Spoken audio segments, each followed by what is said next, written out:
When I was a kid, I wasn't allowed to play M-rated video games, but at one point, my dad bought me two video games. The first one I was allowed to play, but I can't remember what it was. The second one I wasn't allowed to play because it was rated M, but I remember it as clear as day. So my mom put it in a cabinet I couldn't reach and told me I would have to wait till I was a bit older. I remember always wondering what that video game was. I couldn't put my finger on it, but something about it just felt different. All of my friends at the time were allowed to play M-rated video games, and eventually my mom eased up on the restriction. The first shooter I played was Call of Duty 2 for the Xbox 360. It wasn't the most recent Call of Duty game, but I still remember playing through the campaign over and over again. Then I started to play other shooters, so my mom finally decided it was okay for me to play the video game she kept in the cabinet. So she reached into the cabinet and handed me a copy of Halo 3. I remember playing through the missions, but I was so young I didn't even understand the plot. All I knew was that it was my new favorite video game. There was something about the world, the gameplay, and the story that just felt different from the other shooters. I didn't know why, but everything about Halo just felt different, but in a good way. Fast forward to my late teenage years, and Halo the Master Chief Collection was getting ported to PC. When I was younger, I only played Halo 3, Halo Reach, and Halo 4. So now, I would finally get to play the full series and understand the full plot. After diving deep into the lore and watching other people's analysis of the game, I think I finally understand why this game felt so different. Halo the Master Chief Collection is a collection of the best mainline Halo games. Halo 4 is also in there for some reason. It consists of Halo CE, Halo 2, Halo 3, Halo 3 ODST, Halo Reach, and Halo 4. The first 5 games were developed by Bungie, while Halo 4 was developed by 343 Industries, a company whose sole purpose is to continue the Halo series after Bungie stepped down. And now, it's time I give you the general gist of the story. Okay, so basically, Halo is set 500 years in the future, and there's this alien empire called the Covenant, and the Covenant wants to kill humanity, and the humans, don't really want to be killed, so they bring in these dudes called the Spartans, and the Spartans are these, really cool, super soldier dudes, and they come across these things called the Halo Rings, and oh, by the way, the Halo Rings were made by these dudes called the Forerunners. Halo is an action-packed, first-person shooter where you are the hero of the story. The player will blast their way through aliens of all shapes and sizes. A perfect way to relax after a long day of work or school. On its surface, Halo is just another shooter where you can relax, play with your buddies, and not think too much about it. But when you start to dig deeper and look more into it, you realize that the Bungie era Halo games are much, much deeper than that. The concerns I have for Halo the Master Chief Collection are little to none. There is a decent amount of swearing in the game, and I can't remember if there are instances where they use the Lord's name in vain, but I'm sure there are at least a few. Being a shooter, there's also a decent amount of violence in the game, but it's not nearly as bad as some other shooters like Call of Duty. One of the enemy factions in the game can also be a bit scary, but I wouldn't recommend this game to anyone under the age of 13 to 14 anyway. Now, my opinion shifts slightly when it comes to Halo 4. In Halo 4, there is one scene in particular that is a lot more graphic than the rest of the series. The scene is where the main antagonist activates the Composer. The scene only lasts a couple of seconds, but it would be enough to scare a younger audience, or make people who are very squirmy uncomfortable. On top of that, Cortana, one of the game's main characters, is much more sexualized in Halo 4. In the rest of the series, Cortana has a feminine appearance, but she has a very basic humanoid appearance. In Halo 4, however, she looks a lot more human, and her appearance makes her look almost like she's naked. She's not actually naked, but I do understand if this bothers some people. I still remember my mom giving weird looks whenever she came on screen when I played the game on Xbox. But remember, she only looks like this in Halo 4. In the rest of the series, she's not nearly as sexualized. So if this really bothers you, you can just skip Halo 4. With all that being said, the concerns are basically negligible, and I would absolutely recommend Halo the Master Chief Collection. All of the Bungie era Halo games are something every Christian gamer should play. The gameplay is fun, the visuals are great, and while the story is simple on the outside, the writing is absolutely phenomenal. On top of that, the multiplayer and co-op modes are also a great way to bond with friends or just relax. And while there are more concerns with Halo 4 and the gameplay isn't as good, I still think Halo 4 has a good story and message. There is a good reason why the Halo series is my favorite of all time. There are many Christian undertones throughout the Bungie Halo games, but the themes that the games cover are ones that are applicable to everyone. Some of the game's main themes are hope, camaraderie, desperation, courage, and trust. The reason why I love these themes so much is that they apply to my life really well. Sometimes it's felt like my life has been a never-ending uphill battle that I'm constantly losing. In Halo, the Covenant are much more powerful and advanced than the humans. Humanity is on the brink of extinction. They lose almost every battle, and there is little to no chance of survival. Despite that, they still have the courage to fight to the bitter end, and an undying hope that they might survive. It is essential for us as Christians to have this type of undying hope and courage. There will be days when we will be persecuted for our faith, and there will be days when our faith will be challenged. So we must have the same courage to fight with the same ferocity humanity does in Halo, and we must have the hope that the Lord will wipe away our tears when we finally meet Him. The Halo series shows us what it means to have hope and courage in our darkest hours. Halo CE is the first game in the series. The game starts out with the Covenant chasing the Pillar of Autumn, a human ship gleamed from the planet Reach, a planet that was raised by the Covenant. While looking for a way to escape the Covenant, the Pillar of Autumn and her crew stumble across an ancient ring world known as Halo. The Covenant then finds the Pillar of Autumn and sends boarding parties to infiltrate the ship. With options and time running out, you, the Master Chief, fight your way off the ship and land on the ring world. Once you make it to Halo, you need to regroup with the survivors and fight your way off the ring. Halo CE sets up the tone and the mood for the series. It shows us that humanity is in a desperate situation, outmanned and outgunned, yet still kicking despite the harrowing odds. Halo 2 is probably the best in terms of story. The story flips between two main characters, the Master Chief and the Arbiter. The Chief returns to Earth after escaping Halo, and is tasked with defending Earth. The Arbiter is an elite in the Covenant who has failed his duty to protect the Holy Relics and defeat the Master Chief. He has been stripped of his rank and status, and sentenced to be executed. However, the Prophets, the religious leaders of the Covenant, prevent his execution, give him an ancient set of armor, and send him on a series of missions that almost promise his death. Halo 2 is the point where we see the Covenant start to lose ground.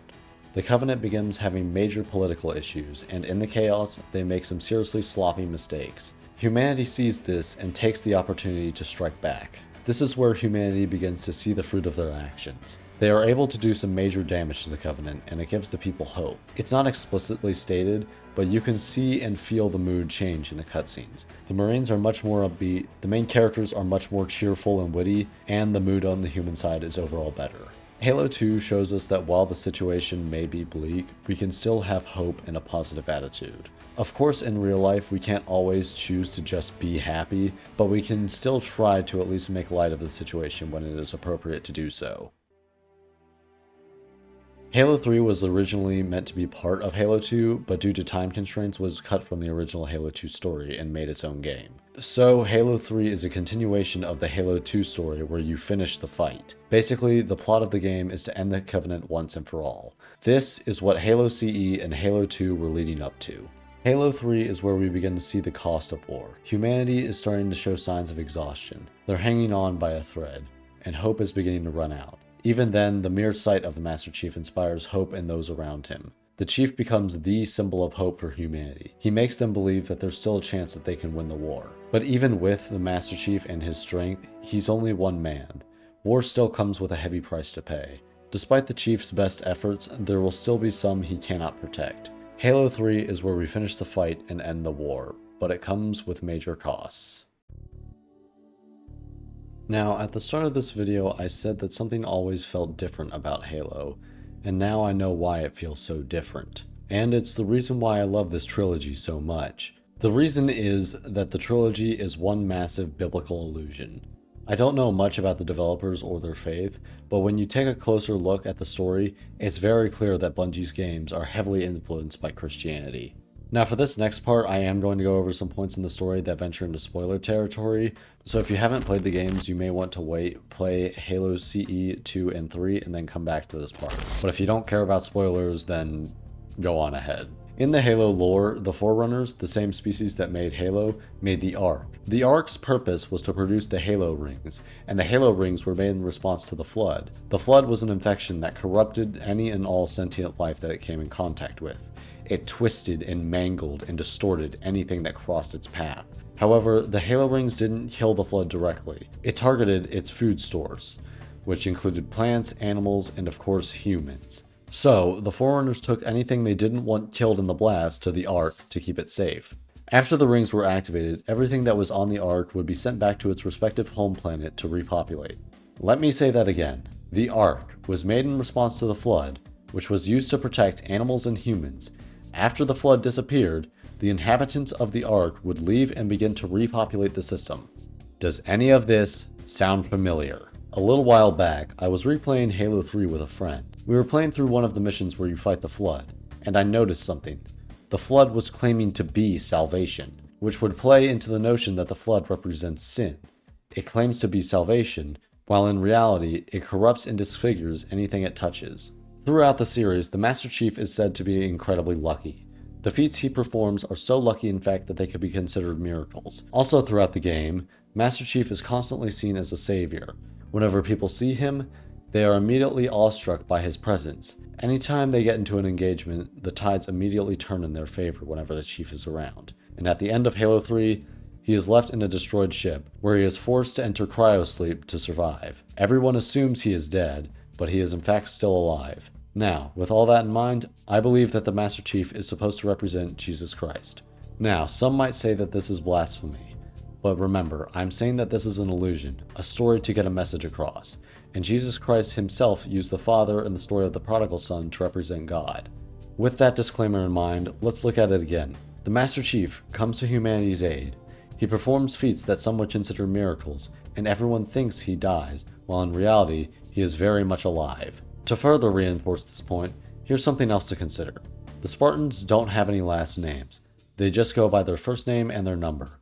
The Master Chief's name is John 117.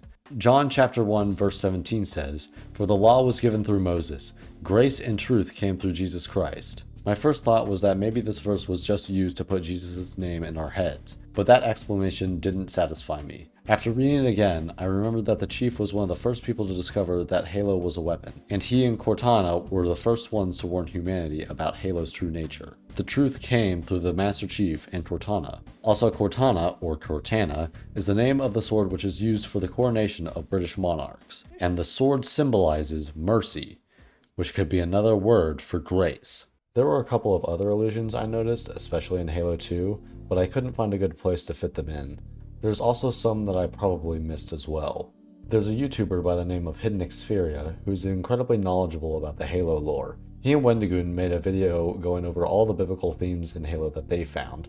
I highly recommend it if you're interested. And if you yourself play through the games, tell me what biblical themes you noticed.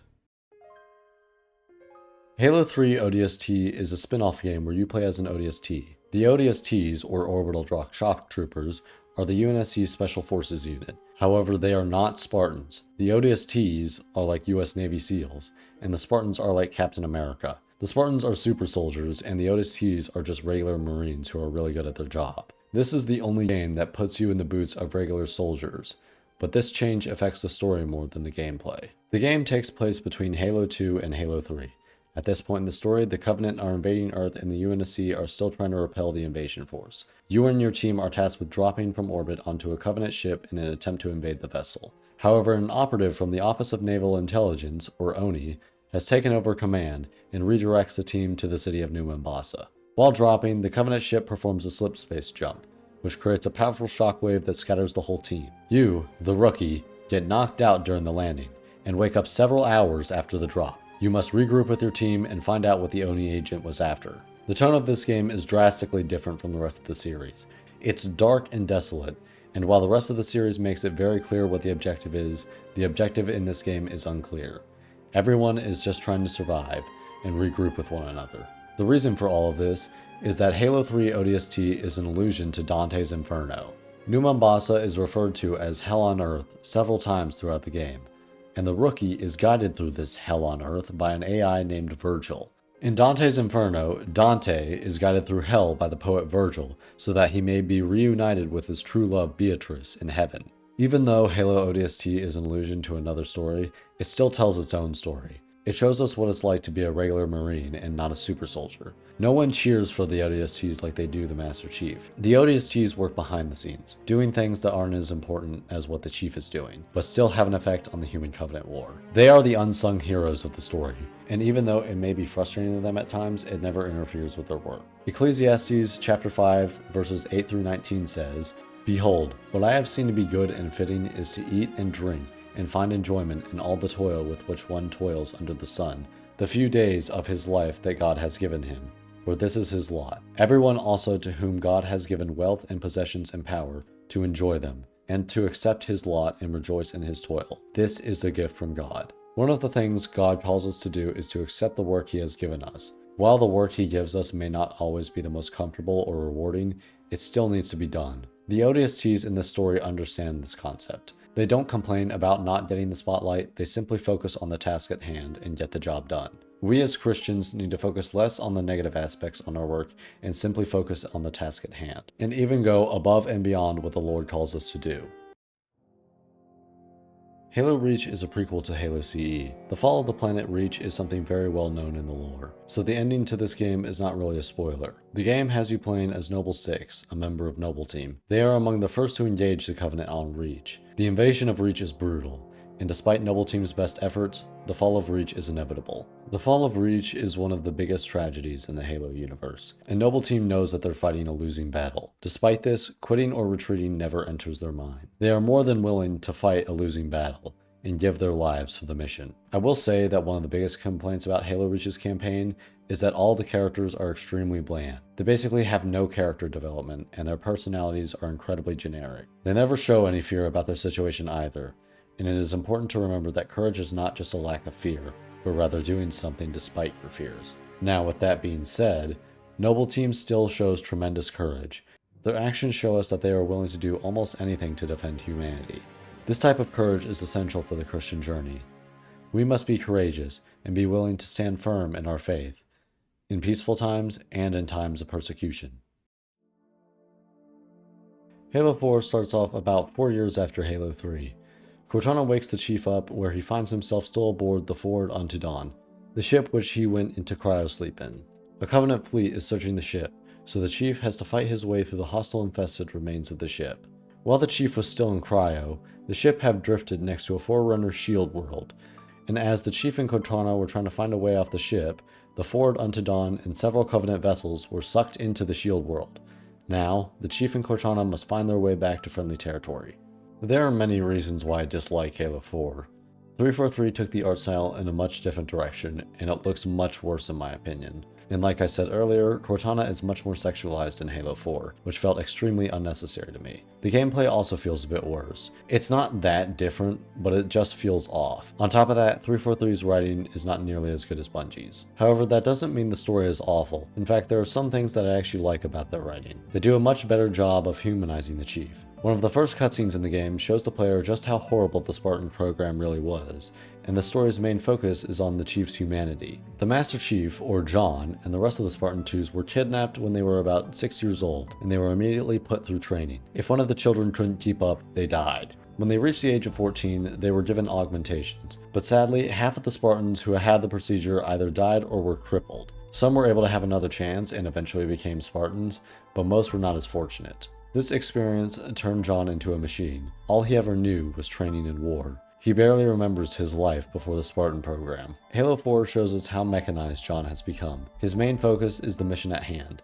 He of course cares about the people around him, and he especially cares for Cortana, as it is his primary duty as a soldier to protect people. But he's always focused on what needs to happen next. It's rare for him to take a moment to relax. Cortana even says, "Before this is all over, promise me you'll figure out which one of us is the machine." Throughout Halo 4, Cortana, the AI, acts more human than the Chief does, which shows just how cold the Chief has become. And at the end of the game, the Chief begins to realize how machine-like he's become. Life can be incredibly hard on us at times, and there will be times when life will be even harder because we are Christian. However, we can't let our pain dehumanize us. We are not machines put on earth to do God's work. God doesn't need our help, He wants our help. We need to remember that there are more important things in life than our work. We need to remember to be human. We need to remember to enjoy the life that God has given us. Ultimately, these games show us what it means to fight for something. In Halo Reach, Noble Team fights to the bitter end for a battle that they know they are losing. The ODST troopers in Halo 3 ODST fight knowing that what they're doing has a potential to change the tide of the war, but their story will never be told. And the Master Chief fights to save humanity. He fights for people who have beaten and broken him time and time again. He has every reason to hate the people he protects. The Office of Naval Intelligence kidnapped him, trained him from the age of 6 years old, and permanently changed his body into a weapon of war. Despite all of that, he still fights for them. He fights for a future that he will never see and a people who will never truly understand him. He will never see the fruit of his actions, and he has no home to return to. Nonetheless, he fights. This is the type of Christian we should be. We should fight, not for glory, nor honor, nor fame, but because it is our purpose. We must fight to protect the people closest to us and the people who have caused us great pain. But most importantly, we must fight for the Lord our God. Fighting does not just mean physical combat, but mental, oral, and spiritual. We must protect the innocent and defenseless. We must endure the mental trials of our everyday jobs and tasks. We must be prepared to answer the skeptics and defend the Holy Scripture with our words and minds. And we must be prepared to fight demons and the great deceiver himself.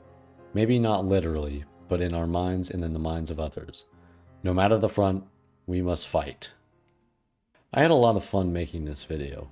There was a lot more I wanted to say, but I didn't want the video to get any longer than it already was.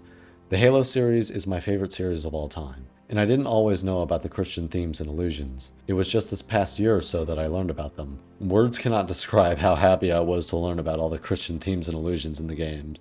I'm still pretty shocked that the writers managed to put so many Christian references with little to no one noticing. Christian movie writers are notorious for their bad, preachy writing. The Halo series just goes to show that we don't have to put the gospel front and center for it to be Christian media. Halo has impacted people's lives all over the world, and it never once came across as preachy. It had good gameplay and told a good story, which made it enjoyable for everyone, believers and non-believers alike. And while not everyone will know about the Christian themes and illusions, they will be greatly appreciated by those who do find them. I'm not sure if I'm going to continue making videos after this one. I would absolutely love to, but in August I go back to college, meaning I'm going to be a lot busier. Free time is a foreign concept to engineering majors. I might be able to get one more video out after this one, and there is a possibility that I will be able to work on these videos in my free time while in college, but I can't make any promises. So if y'all want to see more of me and my content, please like, subscribe, and pray for me. I don't really see how I can continue this channel without God's help. Hopefully this is something God wants me to continue, and He will give me the opportunities and the resources to do so. Until next time, I'll see y'all later.